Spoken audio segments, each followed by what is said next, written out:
하나님의 말씀은 사사기 7장 1절부터 8절까지의 말씀입니다. 한번 교독해서 읽도록 하겠습니다. 사사기 7장 1절부터 제가 읽겠습니다.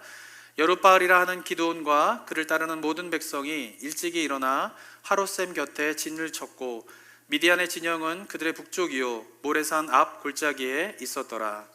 여호와께서 기드온에게 이르시되 너를 따르는 백성이 너무 많은즉 내가 그들의 손에 미디안 사람을 넘겨주지 아니하리니 이는 이스라엘이 나를 거슬러 스스로 자랑하기를 내 손이 나를 구원하였다 할까 함이니라. 이제 너는 백성의 귀에 외쳐 이르기를 누구든지 두려워 떠는 자는 길라산을 떠나 돌아가라 하라 하시니 이에 돌아간 백성이 22,000명이요 남은 자가 10,000명이었더라. 여호와께서 또 기드온에게 이르시되 백성이 아직도 많으니 그들을 인도하여 물가로 내려가라. 거기서 내가 너를 위하여 그들을 시험하리라. 내가 누구를 가리켜 내게 이르기를 이 사람이 너와 함께 가리라 하면 그는 너와 함께 갈 것이요 내가 누구를 가리켜 내게 이르기를 이 사람은 너와 함께 가지 말 것이니라 하면 그는 가지 말 것이니라 하신지라. 이 백성을 인도하여 물가에 내려가매 여호와께서 기드온에게 이르시되 누구든지 개가 핥는 것 같이 혀로 물을 핥는 자들은 너는 따로 세우고 또 누구든지 무릎을 꿇고 마시는 자들도 그와 같이 하라 하시더니 손으로 움켜 입에 대고 핥는 자의 수는 300명이요 그 외의 백성은 다 무릎을 꿇고 물을 마신지라. 여호와께서 기드온에게 이르시되 내가 이 물을 핥아 먹는 300명으로 너희를 구원하며 미디안을 내 손에 넘겨주리니 남은 백성은 각각 자기의 처소로 돌아갈 것이니라 하시니 이에 백성이 양식과 나팔을 손에 든지라. 기드온이 이스라엘 모든 백성을 각각 그의 장막으로 돌려보내고 그 300명은 머물게 하니라. 미디안 진영은 그 아래 골짜기 가운데 있었더라. 아멘. 다른 사사들의 이야기보다 기드온의 이야기 가운데 많은 분량을 차지하고 있는 것은 뭐냐면은 정말로 사사로서 이제 이스라엘 백성들을 구원하기 위하여서 전쟁을 시작하기에 앞서서 연단의 시간들을 계속 거치는 그런 이야기들이 이 기드온의 이야기 가운데 많이 있게 됩니다. 하나님은 기드온이 본격적인 전쟁을 치르기에 앞서서 그의 삶 가운데에서 제거돼야 할 그런 불순물들을 이제 하나둘씩 제거하는 그런 연단의 과정들을 거치게 하십니다. 그래서 기드온은 우리가 지금까지 살펴본 것처럼 그런 연단의 과정을 통하여서 바알에 대한 두려움을 벗어버리게 하셨고요. 그리고 잃어버렸던 예배의 그런 진정한 예배의 의미를 회복하게 하셨습니다. 그리고 양털뭉치 시험을 통하여서 그의 메마른 심령 가운데 영적 침체 가운데 있는 기드온의 심령 가운데에 은밀하게 만져주시는 하나님의 손길을 경험하는 일도 이제 맛보게 되었습니다. 그러니까 기드온 스스로는 이제 이러한 과정들을 쭉 거치면서 이제는 이제 하나님에 대한 믿음이 흔들리지 않는다. 그리고 이제 미디안과 전쟁을 할 때에 이 전쟁에서 반드시 승리할 수 있을 것이다 라고 하는 그런 확신의 마음이 아마도 기드온에게는 있었을 것입니다. 그런데 하나님 보시기에는 좀 더 한나의 그런 연단의 과정들과 테스트를 넘어야 하는 것을 기드온에게 생각하고 계셨던 것 같습니다. 그래서 하나님께서 이제 미디안과의 전쟁을 시작하라, 이제 전쟁이 치루라 라고 하는 명령을 하시기에 앞서서 한 가지의 명령을 더 하나님께서 기드온에게 하시는데 그 명령은 무엇이냐, 바로 각 지파에서 모여있는 군대를 돌려 보내라는 것이에요. 2절에 보면은 이렇게 말씀하고 계시는데요, 하나님께서 군대의 수가 너무나 많기 때문에 돌려보내라 라고 이야기를 하고 계십니다. 3절에 보면요, 이는 너의 백성의 귀에 외쳐 이르기를 누구든지 두려워 떠는 자는 길라산을 떠나 돌아가라 하라 하시니 이에 돌아간 백성이 22,000명이요 남은 자가 10,000명이었더라. 기드온이 미디안과 전쟁을 치르기 위해서 각 지파마다 사람들을 다 이렇게 불러 모았는데 모여진 인원이 몇 명이냐 하면은 32,000명이었어요. 이 숫자는 적은 숫자는 분명히 아닐 것입니다. 그런데 전쟁을 치루어야 하는 미디안의 군대 수는 13만 명입니다. 7장에 가보면은. 근데 13명과 대비를 했을 때에는 이스라엘 군대가 32,000명이 모인 것은 결코 많은 수가 아닌 것이죠. 미디안 군대의 4분의 1에 불과한 숫자가 이스라엘 군대로 모였는데 하나님께서 얘기하시는 것은 뭐냐면은 너무 많이 모였다는 것이에요. 그리고 기드온에게 명령하시는 것이 뭐냐면은 너무 많이 모였기 때문에 이스라엘 백성들을 돌려 보내라 라고 명령하고 계신 것입니다. 하나님은 도대체 무엇 때문에 기드온에게 이런 명령을 하시고 계시는 걸까요? 좀 전에 말씀드렸지만 우리가 보기에는 아마도 기드온 스스로가 생각하기에는 연단의 과정들을 잘 통과하여서 이제는 하나님의 뜻을 이루기에 합당한 모습이 기드온에게 갖춰졌다라고 볼 수 있겠지만, 그러나 하나님 보시기에는 아직도 기드온에게 남아있는 깨져야 하는 부분이 있었던 것입니다. 그것은 무엇이냐면 바로 하나님을 의지하기보다는 사람을 의지하려고 하는 마음인 것입니다. 하나님을 깊게 경험한 사람들은요, 기드온과 지금까지 이제 살펴봤던 기드온이 겪었던 과정들을 겪게 됩니다. 먼저 하나님을 만나게 되면은 자신의 죄를 깨닫게 되고요, 그리고 자신의 삶을 지배하고 있던 그 죄를 부서뜨리게 됩니다. 그리고는 하나님 앞에서 진정한 예배의 회복이 있게 되고, 그리고 삶 속에서 힘들고 지칠 때에 하나님의 은혜의 손길을 경험하면서 영적 침체에서 벗어나게 되는 그런 일들도 경험하게 됩니다. 그런데 이러한 모든 과정들을 다 거쳤다 손 치더라도 결국 마음 저 깊은 곳에 남아있는 한 가지가 있는데, 그것은 무엇이냐면 바로 하나님보다 사람을 더 의지하려고 하는 마음인 것입니다. 그런데 신앙이 아무리 좋은 사람이라도요, 이 부분들이 평소에는 잘 드러나지 않습니다. 내가 하나님을 의지하고 있는지 사람을 더 의지하고 있는지는 평소의 삶 속에서는 잘 드러나지 않아요. 그런데 내가 정말 누구를 의지하고 있는가가 드러날 때가 있는데, 그것은 뭐냐면은 결정적인 위기의 순간에 드러나게 됩니다. 평소에는 내가 하나님을 의지하고 사람을 더 의지하지 않고 하나님을 더 의지한다라고 생각하고 있는데, 그 결정적인 위기의 순간에 딱 맞닥뜨리게 되면은 정말 내가 의지하고 있었던 것이 하나님인지 사람인지가 드러나게 된다라고 하는 것입니다. 기드온이 임박한 미디안과의 전쟁 속에서 그가 하나님보다 사람을 더 의지하려고 했던 그 모습이 드러나서 하나님께서 그 마음을 보시고 이스라엘 군대를 돌려보내라 라고 말씀하신 그 일처럼 우리의 삶 가운데에서도 그런 일들이 있을 수 있다라고 하는 것입니다. 하나님보다 사람을 더 의지하려고 하는 것, 어쩌면 그것은요, 우리가 끝까지 넘어야 할 신앙의 장벽이라고 저는 생각을 합니다. 왜냐하면 자신도 모르는 사이에 어느덧 하나님보다 사람을 더 의지하게 되는 것이 인간의 모습이기 때문에 그렇습니다. 왜냐하면 하나님은 보이시지 않지만 인간은 눈에 보이기 때문에 그래요. 그래서 눈에 보이는 것에 약한 우리 모두는 보이지 않는 하나님보다 눈에 보이는 인간을 더 의지하려고 하는 마음이 우리 가운데 있다라고 하는 사실을 깨달아야 할 것입니다. 저는 이러한 모습이 특별히 한국교회에 많이 팽배해져 있다라고 생각을 합니다. 한국교회에서요, 교회의 사역의 성장, 성공의 기준은요, 사람의 수예요. 제가 이제 목사님들하고도 이제 만나보거나 성도님들 만나보면요, 제가 이제 나성북부교회에 부임할 때도 그런 질문을 참 많이 받았는데요. 제가 이제 LA 근처에 있는 나성북부교회 담임으로 청빙받았습니다. 이렇게 하면은 첫 번째 질문이 뭔지 아세요? 교인이 몇 명이에요? 목사님들 서로 대화할 때에도 어느 부목사님이 뭐 어느 교회 청빙받았다 그러면은 첫 만나서 인사가 뭐냐면은 교인이 몇 명이에요? 이렇게 하는 것이죠.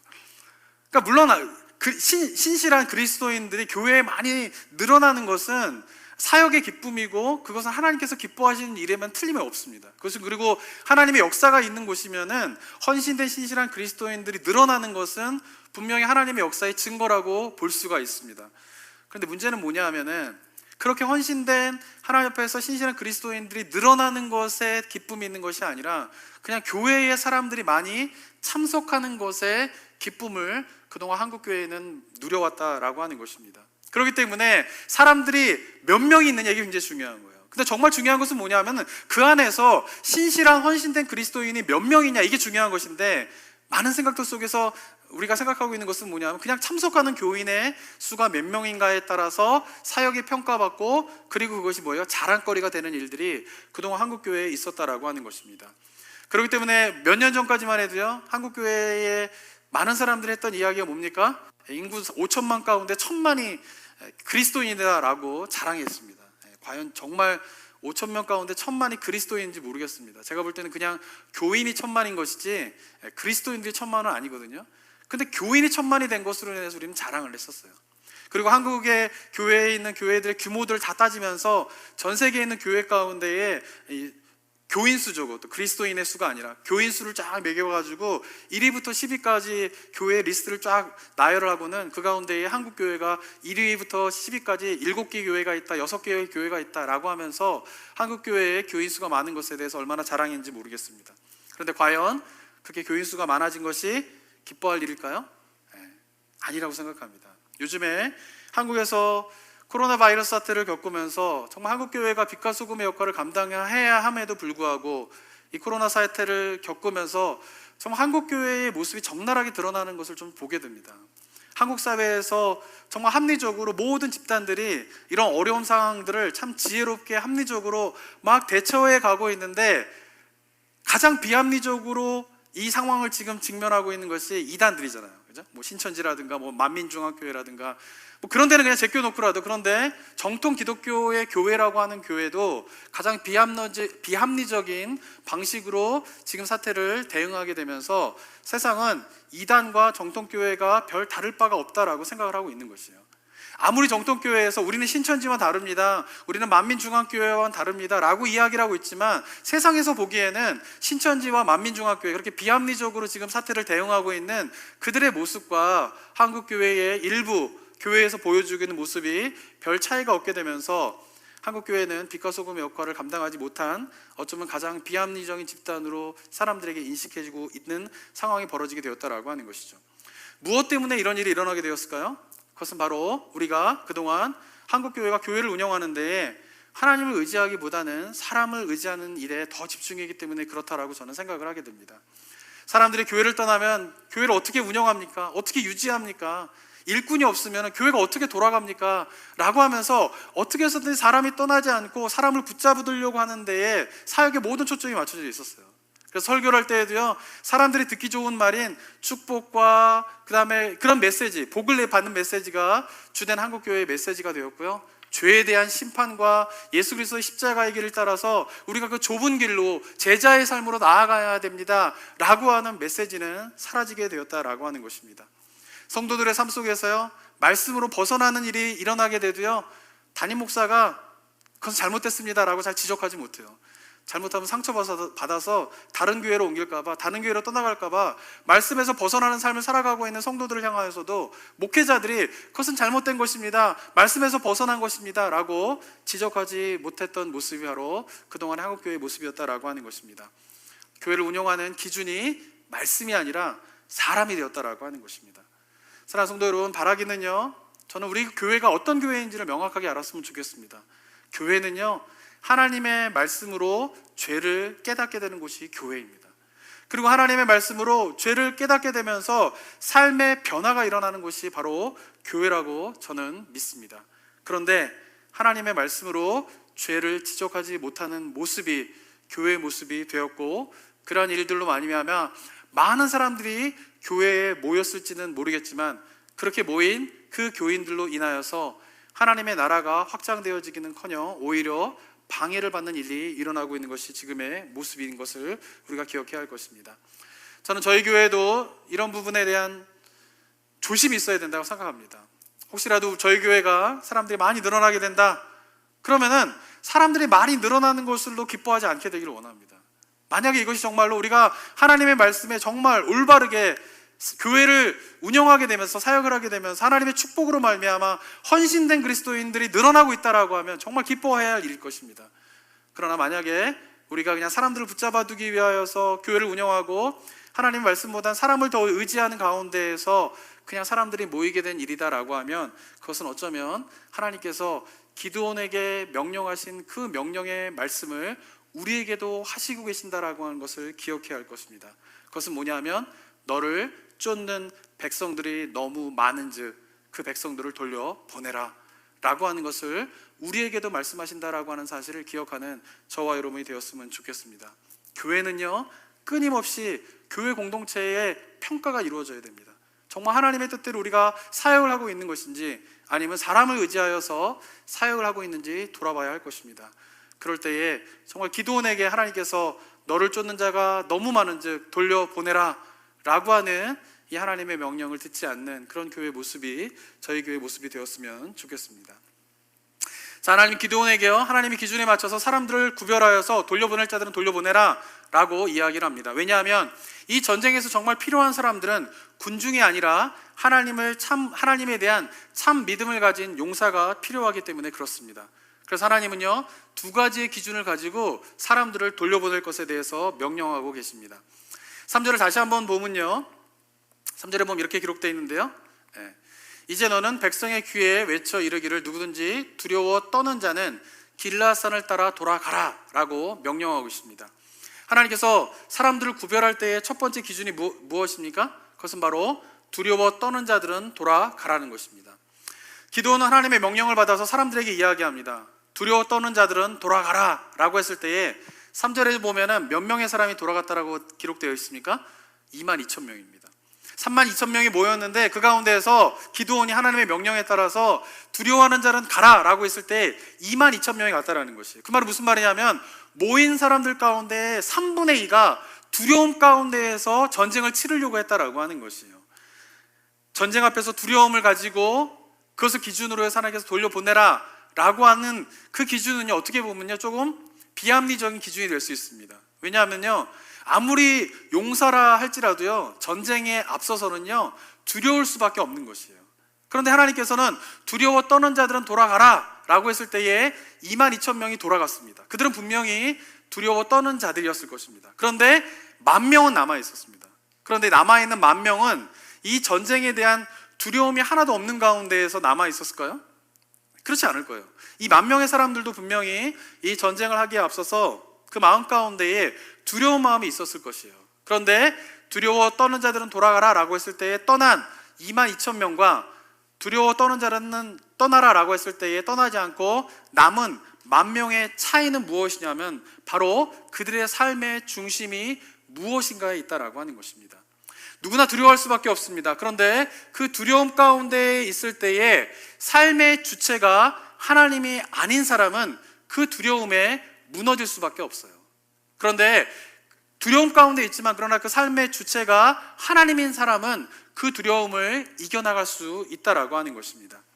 삶 가운데에 중요한 기준이 되는 것은 무엇이냐면 두려워 떠는 자들은 돌아가라 라고 하는 이 하나님의 명령의 중요한 기준은 무엇이냐면 바로 하나님을 삶의 주인으로 모시고 있는가, 아니면 하나님을 자신의 삶의 조력자로 모시고 있는가를 바라보라라고 하는 것이에요.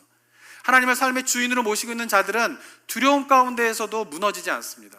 그런데 하나님을 삶의 조력자로 생각하고 있는 사람들은 두려움 가운데에서 그 두려움에 무너질 수밖에 없다라고 하는 것입니다.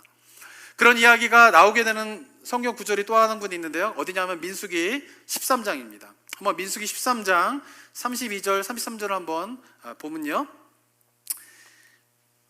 민수기 13장 14장은 광야에서 이스라엘 백성들이 약속의 땅에 12명의 정탐꾼을 보낸 다음에 그 12명의 정탐꾼이 돌아와서 보고한 내용이 민수기 13장 14장에 있습니다. 민수기 13장 32절 33절을 한번 32절 한번 읽어볼까요? 시작.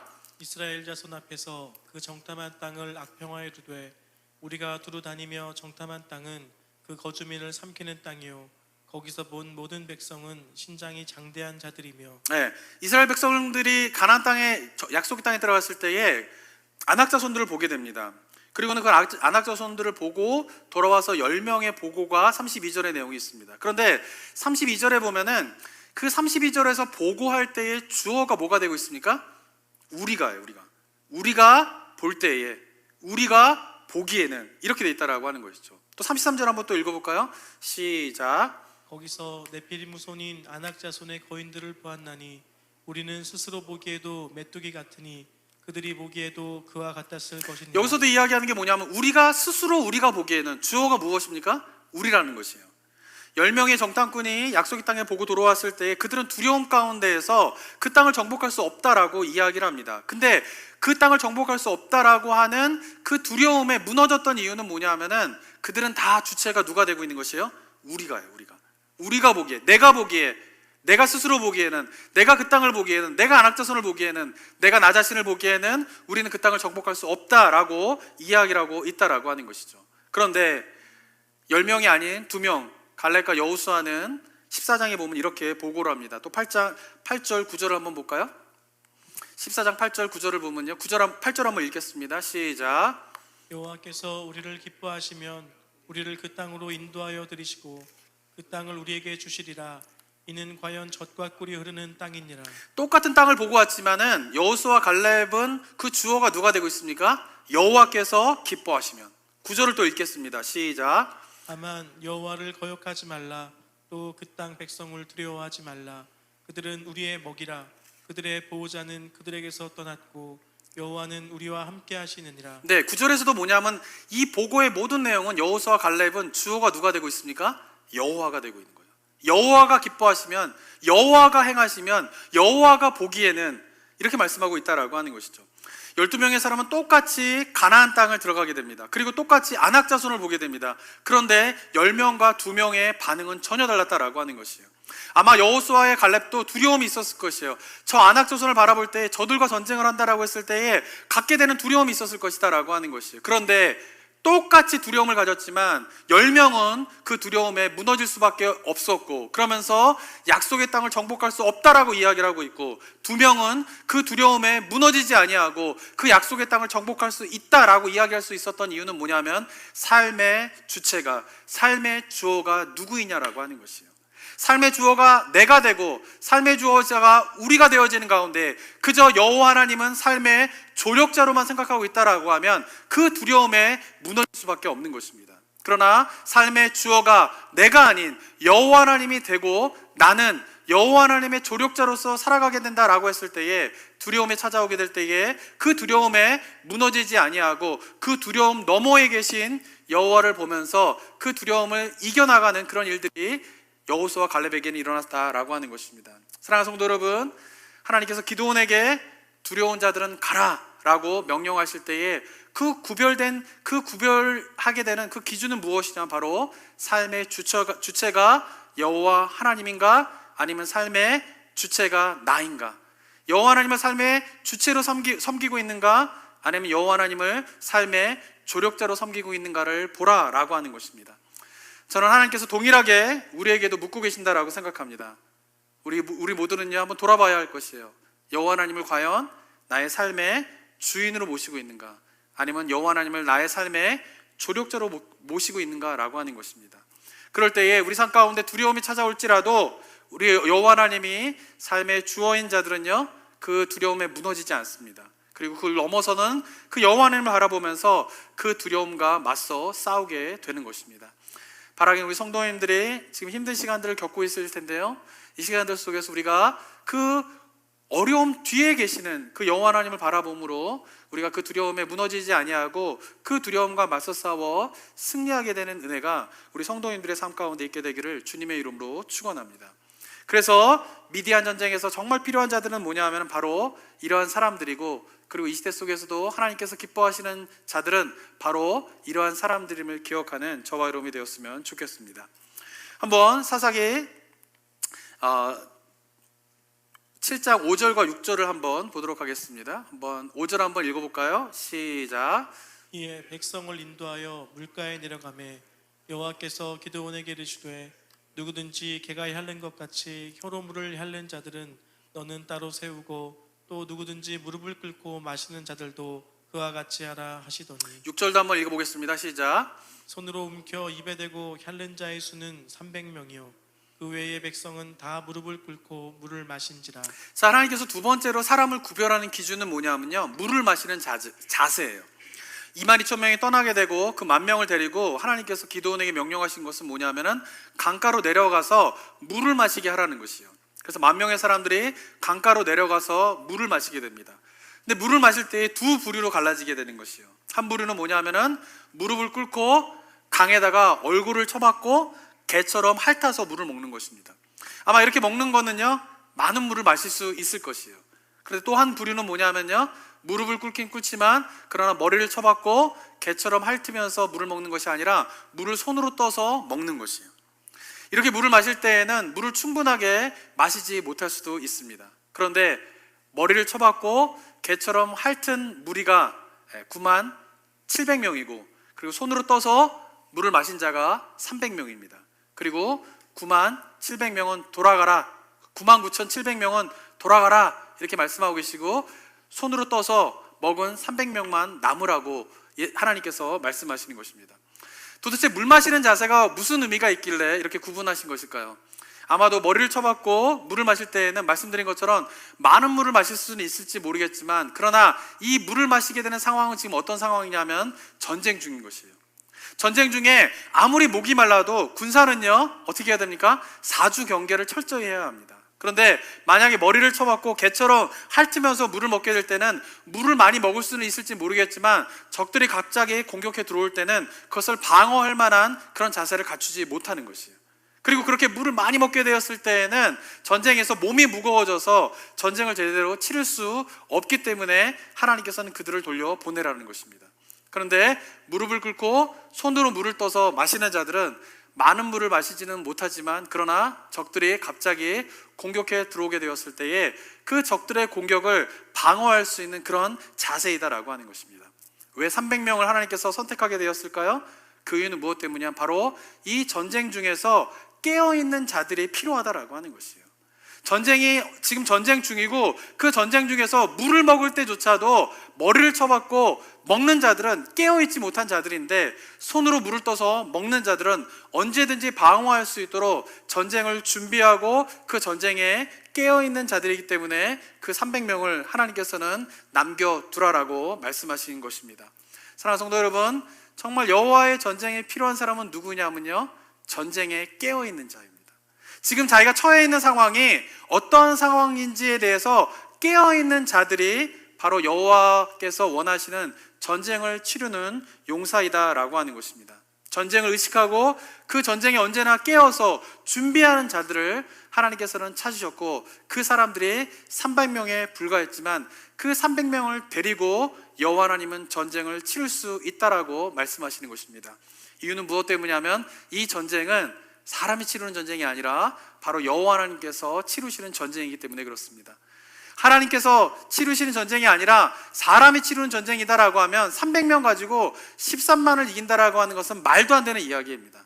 그러나 이 전쟁은 여호와 하나님께서 치르시는 전쟁이기 때문에 준비되지 않은 3만 2천 명보다 준비된 300명이 필요하고 깨어있지 않은 3만 명보다 깨어있는 300명이 필요했던 것입니다. 그리고 그들을 통하여서 하나님께서는 하나님의 전쟁을 치르시겠다라고 말씀하고 계시는 것입니다. 저는 이 시대도 마찬가지라고 생각합니다. 우리 성도님들 어떻습니까?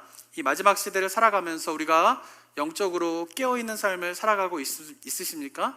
아니면은 아무 생각 없이 그냥 흘러가는 대로, 세월 가는 대로 보내고 계십니까? 바라기는 미디안과 전쟁을 치르기 위해서 필요했던 사람은 그 전쟁에 깨어있는 자들을 하나님께서 찾으셨던 것처럼 이 시대 가운데에도 동일하게 하나님께서 찾으시는 사람은 깨어있는 사람임을 기억하는 저와 여러분이 되었으면 좋겠습니다.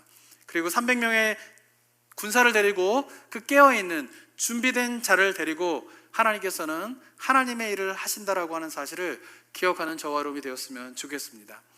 오늘은 종료주일입니다.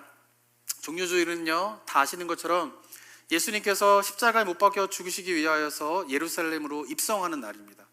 예루살렘으로 입성할 때 예수님은요, 그 예루살렘에 입성할 때 십자가에 못 박혀 죽으시기 위해서 예루살렘으로 입성하게 됩니다.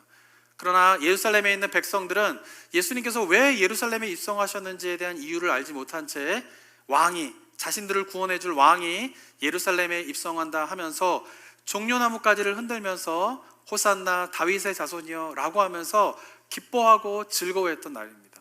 축제와 같은 날이었던 것이죠. 근데 사람들은 즐거워하면서 종려나무가지를 흔들면서 호산나 다윗의 자손이여, 우리를 구원하실 다윗의 자손이여 라고 기뻐하고 축제의 분위기를 만들었지만 예수님께서는요, 누가복음에 보면요, 그 예루살렘에 입성을 하실 때에 우셨다라고 표현하고 계세요. 이유는 무엇 때문이냐면은 그 예루살렘이 회개하지 않는 것에 대한 슬픔으로 우시기도 하셨지만, 그러나 이스라엘 백성들이, 예루살렘에 있는 백성들이 종려나무가지를 흔들면서 기뻐하고 즐거워하고 있는 그들의 모습을 보면서 저는 우셨다라고 생각합니다.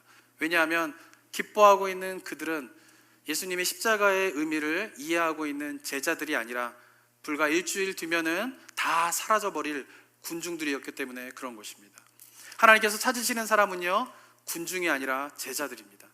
미디안과의 전쟁 속에서 하나님께서 정말 원하시는 사람들은요, 그냥 군중이 아니라 하나님을 참 믿음으로 깨어있는 용사들, 제자들을 찾으시는 것입니다. 바라기는요, 한 주간 동안에 우리가 고난주간을 묵상하면서, 고난주간을 보내게 되면서 우리 가운데 질문하시는 하나님의 질문 앞에 온전하게 반응하는 저와 여러분이 되었으면 좋겠습니다. 하나님께서 기드온에게 물으셨던 것처럼, 그리고 예수님께서 환호하며 예수님을 맞이했던 그 군중들을 보시며 우셨던 것처럼 우리에게 물으실 것입니다. 너는 제자이냐 군중이냐?